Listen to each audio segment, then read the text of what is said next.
yang membedakan debt collector ilegal dan legal?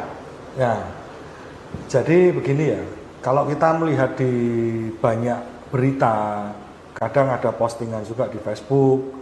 Nah, ini kan kita harus memilah dan memilih ya, karena ini di era digital ini kan juga berita ini harus kita kita cross check dulu sebelum kita ngomong atau menyimpulkan bahwa berita ini benar atau salah. Nah, terkait dengan legalitas seorang debt collector, sebenarnya debt collector ini pekerjaan yang legal, gitu. Tetapi legal di sini adalah dia harus mempunyai surat kuasa. Yang kedua adalah dia harus punya surat tugas.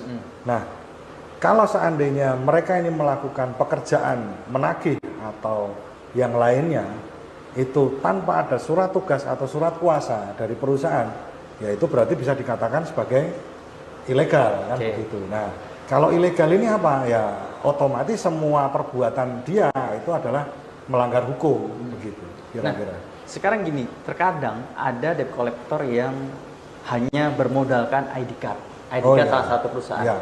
Menurut dia, ini sudah termasuk surat tugas bagi dia.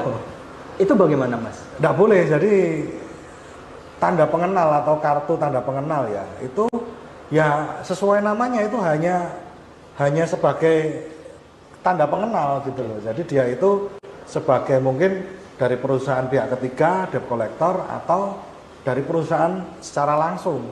Tetapi yang paling penting adalah yang pertama dia harus bisa menunjukkan surat kuasa, yang kedua dia harus menunjukkan surat tugas. Jadi spesifik. Jadi apa yang katakanlah si A ini ditugasi untuk menagih si B.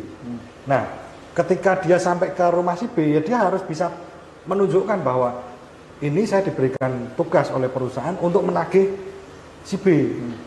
Jadi dia untuk menagih si C, si D nggak boleh, gitu loh. Nggak bisa. Jadi dia harus dengan surat tugas dan surat kuasa.